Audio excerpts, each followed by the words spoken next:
Alors, aujourd'hui, nous allons parler de l'ambassade de la France au Sénégal, au Burkina Faso ou partout en Afrique. Oui, après l'une de mes dernières vidéos que j'ai dit que l'ambassade de la France a rejeté ma demande de visa. Aujourd'hui, je ne vais pas dire mon demande de visa. Voilà, ma demande de visa à l'ambassade. Voilà, j'ai déposé une demande de visa pour aller en France pour quelques trucs parce que j'avais des rencontres à faire, etc. Et ils ont rejeté cette demande de visa. Et voilà, j'ai fait une petite vidéo, ça fait beaucoup de bruit. Et il y a beaucoup de personnes qui voulaient avoir beaucoup plus d'informations concernant ça. Moi, je vais vous dire que est-ce que aujourd'hui, la question avant d'entrer au vif du sujet, c'est est-ce qu'aujourd'hui, ce n'est pas encore le moment, c'est pas le moment de demander aussi toute personne qui doit venir dans nos pays-là de chercher ou d'avoir un visa. C'est hyper important, c'est exactement ce que nous allons parler aujourd'hui, mais c'est juste après l'intro.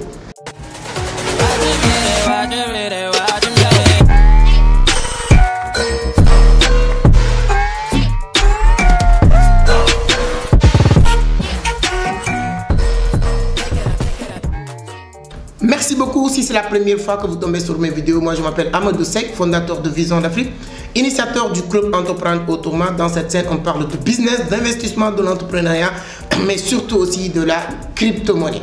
Donc mes amis de la Côte d'Ivoire, j'arrive du 1er au 28 février 2023, donc à Abidjan.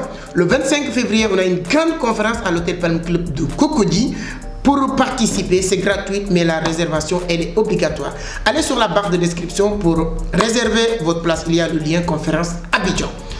Donc, abonnez, activez les notifications, les amis, likez la vidéo. Voilà, c'est toujours un plaisir de partager avec vous. Qu'est-ce qui s'est passé? Voilà. Je reviens sur l'histoire d'abord parce que c'est hyper important. Donc, c'était il y a 3 mois. Parce que moi, ce qui m'a motivé à faire la vidéo même, c'est pas mon histoire personnelle. Parce que moi j'ai fait ça, on a dit non et après j'oublie, je passe à autre chose. Parce que moi je sais qu'il y a beaucoup de choses à faire en Afrique. Et moi mes business sont en Afrique. Moi je ne peux pas rester, je ne peux pas aller nulle part et faire plus de 15 jours ou un mois. C'est pas possible. J'ai mes business au Sénégal, en Côte d'Ivoire, Burkina Faso, au Mali, etc. etc. Surtout au Sénégal, j'ai mes business qui ont besoin aujourd'hui moi. Parce que le business, quand vous lancez un business, tant que le business n'est pas encore vraiment solide, le business a toujours besoin de toi. Et donc moi mes business ont toujours besoin de moi, je ne peux pas aller le laisser. En ce moment même, je viens de me lancer dans l'immobilier, je suis en train de faire des constructions au Sénégal et en Côte d'Ivoire. Si je pars, je vais essayer de travailler avec des grands entrepreneurs qui travaillent dans ce domaine-là, comme Yann Amo, qui est un entrepreneur que tout le monde connaît dans le domaine de l'immobilier. Donc tous ces business, je ne peux pas le laisser pour aller nulle part. Moi en Europe, qu'est-ce que je vais faire là-bas? Donc j'ai dit que moi je gagne beaucoup. Et il y a beaucoup de personnes même qui m'ont dit que le SMIC en France, c'est pas 2000 €, c'est 1300 et quelques euros. Et moi, ça c'est vraiment des choses que je gagne à travers mes business en ligne, des YouTube, mes 2 sites internet que j'ai mis AdSense. Donc moi je voulais partir, bon, comme je dis, hein, c'est l'une de mes frères qui est venu dans mon bureau qui était vraiment déprimé, voilà, démotivé. Lorsque on discutait, je vois qu'il m'a dit que voilà, parce qu'il a perdu presque 2 millions. Et ça aussi, c'est à éviter. Je vous déconseille de faire ça. Voilà, pour ceux et celles qui veulent partir en France, aux États-Unis, Canada, arrêtez de payer les soi-disant, les gens qui vous disent que voilà, moi je vais vous aider à avoir le visa, je vais vous aider à avoir des relevés compte. Ça, ce n'est que des conneries. Moi, je ne vais jamais faire ça. Si vous voulez aller faire une demande de visa, que ce soit à l'ambassade de la France ou bien États-Unis, vous pouvez faire votre dossier. C'est très simple. C'est très simple. Tout ce qu'on va vous demander, vous pouvez le trouver et aller déposer ça. Il n'y a rien de compliqué. Donc, mais le gars, il a payé quelqu'un qui l'a aidé à avoir ça, aider ça, prendre rendez-vous, etc. Et tous ces paiements-là, lorsqu'il a totalisé, il a payé presque 2 millions de francs CFA. Et lorsqu'il est venu, il m'a dit que je viens de recevoir une notification de rejet de ma demande de visa et tout ça. Donc, le gars, il était découragé. Et je lui ai dit, ah bon, mais moi je lui ai dit que moi ça m'est arrivé il y a 3 mois, mais bon, pour moi j'ai oublié ça depuis.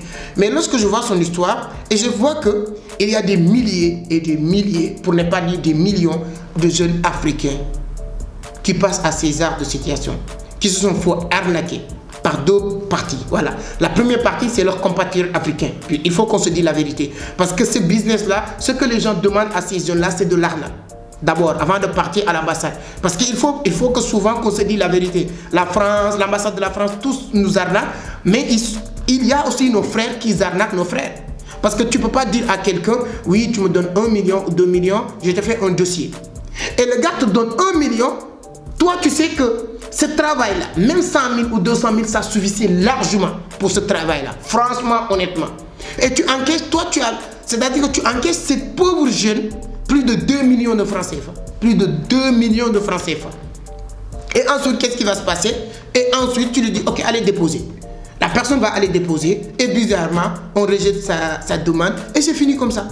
Et c'est fini comme ça. Certaines personnes disent, les gens, si on ne vous donne pas de visa, on va vous rembourser une partie. Mais même ces pauvres jeunes, pour récupérer cet argent-là, le remboursement, c'est tout un problème. Donc ça, c'est la première escroquerie ou arnaque que les gens font sur les demandes de visa, etc. Deuxième arnaque maintenant, ça c'est le pire, c'est au niveau des ambassades. On va vous demander de payer la prise de rendez-vous. On va vous demander de payer, comment il s'appelle, quand vous allez pour faire la demande de visa. Donc moi, le gars il est 3 millions, donc moi je dis on va arnaquer. Ça va être bizarre même parce que moi j'ai payé, disons, moyenne de 100 000 ou bien 100 000 francs CFA. Mais moi, j'ai fait mes calculs. C'est des centaines et des centaines de personnes qui font la queue tous les jours pour payer. 100 000 multiplié par des centaines de personnes, si tu fais le mois, c'est des milliards. Donc, si on prend ces 100 000 là à ce niveau-là, c'est de l'argent. Moi, c'est pourquoi j'ai fait cette affaire une affaire personnelle. C'est grave. Si c'était uniquement mes 100 000 francs, c'est pas grave. Mais c'est des milliers de personnes qui payent 100 000 par mois. Et sur ces milliers de personnes, il y a moins de 1% qu'on va donner des visas. Et pourquoi nous, on nous respecte? Moi, ce qui me fait plus mal, on m'a dit qu'on a peur que si tu pars, on n'est pas sûr que si tu pars, tu reviens. J'ai mon entreprise, que j'ai donné les papiers. Est-ce qu'ils ont fait le travail nécessaire? Pourquoi ne pas aller au niveau des chambres de commerce? Ou il y a PIX, ils sont au Sénégal, pour vérifier est-ce que cette entreprise existe? Est-ce que c'est formel? J'ai donné mon relevé d'identité bancaire. Avec beaucoup d'argent, parce que si j'ai des 30 millions, c'est de l'argent. Est-ce qu'ils sont partis dans cette banque, dans mon banque, pour dire, est-ce que cette personne-là, ça c'est son compte bancaire, est-ce qu'il a l'argent dans ce compte bancaire? Mais ça se prouve. J'ai donné certificat de mariage, parce que j'ai ma femme, comment je peux voyager laisser ma femme? J'ai donné même les extraits de naissance de mes enfants. J'ai un petit garçon et une petite fille, que j'ai donné leur extrait de naissance. Comment je vais abandonner tout ça? J'ai des terrains au Sénégal. À l'époque, lorsque j'ai fait la demande de visa, je n'avais pas encore commencé à construire. J'ai mis ça sur le dossier, putain. Qu'est-ce que vous voulez? J'ai tout donné, c'est-à-dire que certificat de mariage, extrait de naissance de mes enfants, registre de commerce de mon entreprise, relevé d'identité bancaire, carte import-export. Parce que ça fait import des produits en Chine. Moi, si je vais aller rester quelque part, je vais aller en Chine. Pas en France. Mais j'ai tout donné, j'ai tout fait. Et ensuite, on m'a dit que oui, on n'est pas sûr. Si tu pars, tu vas revenir. Oui. Leur seul justificatif de cette demande, de cette recette, c'était ça. On ne m'a pas dit qu'on a vérifié que vous n'avez pas d'argent. On ne m'a pas dit qu'on a vérifié que tu n'es pas en travail. On ne m'a pas dit qu'on a vérifié. Et dans mon passeport, j'ai beaucoup voyagé. C'est-à-dire, quand tu ouvres mon passeport, moi, mon passeport, il n'y a que des tampons. Parce que toute l'année 2022, pratiquement chaque mois, je voyageais. Pratiquement chaque mois, je voyageais. Pratiquement chaque mois. Donc, comment ça fait-il que tu regardes tout ça, tu as toutes ces preuves-là, et ensuite tu dis tous ces éléments-là, et tu me dis que oui, on n'est pas sûr que tu reviens. Et dans la même année, je suis parti 2 fois à Dubaï. J'étais à Istanbul. Moi, je n'arrive pas à comprendre. Et lorsqu'on m'a dit qu'on n'est pas sûr que tu vas repartir, moi, j'ai rien dit, hein, j'ai parti. Mais lorsque j'ai analysé avec mon ami qui était là la dernière fois pour me parler de son histoire, et je fais le calcul avec des centaines de jeunes qui font là que tous les jours, pendant 30 ou, comment il s'appelle, 30 jours, tu encaisses des 100 000 de toutes ces personnes-là, et ensuite, vous leur dites que non, on n'est pas sûr que vous allez revenir. C'est quoi? On ne fait pas leur travail parce qu'on ne vérifie pas. Si on avait vérifié toutes ces informations, on devait savoir que... Et moi, j'ai un contrat avec Google qui me paye plus que beaucoup de personnes qui travaillent en France. C'est-à-dire que même si je pars en France, dors là-bas, dors, sans travailler, le contrat, mon business avec Google, tout simplement me permet d'avoir 2 000 € par mois. Et ils ont dit non. Et moi, je me suis dit que, est-ce que ce n'est pas encore maintenant le moment, ce n'est pas le moment de faire comprendre, pas uniquement les Français, tout le monde que les mêmes souffrances ou bien les mêmes difficultés que les Africains subissent pour aller dans leur pays, eux aussi, ils devaient commencer à passer sur ces mêmes examens pour venir dans nos pays.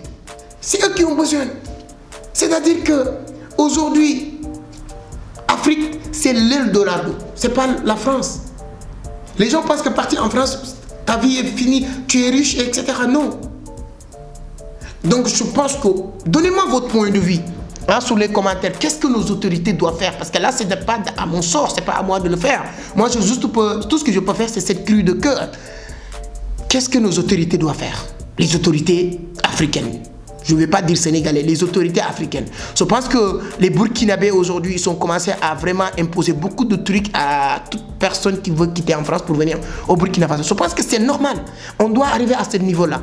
Est-ce que vous êtes d'accord qu'aujourd'hui, on doit exiger même les Occidentaux de chercher des visas avant de venir dans nos pays? Voilà, c'est ça la question. Est-ce que les Français, les Américains, les Allemands, les Espagnols, c'est des gens qui doivent chercher visa avant de venir dans nos pays? Est-ce que ce n'est pas encore le moment? Peu importe le prix à payer. Donc, le respect doit être réciproque. Toi, on ne peut pas te respecter si tu ne te respectes pas toi-même. Et il y a beaucoup d'Africains qui ne se respectent pas même. Et ça commence par nos autorités. On doit faire comprendre tous ces... Pourquoi la France respecte aujourd'hui les Rwandais ou bien Paul Kagame? Parce qu'il a imposé... Le respect, ce n'est pas quelque chose qu'on va quémander. C'est quelque chose qu'on va imposer. C'est quelque chose qu'on va... C'est-à-dire qu'on ne le demande pas. Oui, respecte-moi. Oui, j'ai besoin que tu me respectes. Oui, parce que... Non. Rwanda, ils sont sortis de la langue française et bizarrement, le secrétaire général de la francophonie est rwandais. C'est paradoxal. Mais c'est ça le respect. C'est ça le respect. Il faut imposer le respect. On ne le demande pas, on ne le quémande pas. Donc voilà la suite de la vidéo que j'ai fait. C'était une vidéo d'explication de ce qui s'est passé. Je pense que vous aurez vraiment des arguments à mettre sur les commentaires pour que l'algorithme mette cette vidéo en avant, pour que même nos autorités sachent que, en tout cas, on est fatigué de courir derrière qui que ce soit. Et tous les influenceurs, c'est-à-dire que les gens qui peuvent parler doivent parler de ce sujet-là. Pour que ça fait pour que les gens sachent que ça doit cesser en tout cas. Pour moi, ça doit s'arrêter. Ça doit s'arrêter. Ça doit s'arrêter. Likez la vidéo, abonnez, partagez la vidéo, partagez le maximum dans tous les groupes pour que tout le monde puisse comprendre, entendre vraiment ça. C'est pas normal. C'est pas normal. Merci beaucoup. Et encore avant de terminer, je dirais encore une fois, j'aime bien le dire et le répéter comme la répétition elle est pédagogique. Mes amis de la Côte d'Ivoire, on arrive je serai à Abidjan du 1er au 28 pour partager, recevoir tout le monde.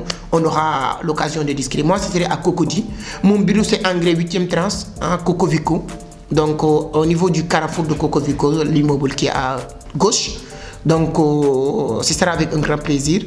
Mais le 25, c'est le grand jour. Le 25 février. Grand événement, grande conférence. Comment réussir sur Internet. Comment réussir grâce à Internet. C'est possible. L'entrée est gratuite, mais la réservation elle est obligatoire. Allez sur la barre de description pour réserver votre place pour participer à cette conférence. Merci beaucoup. À la prochaine. Ciao.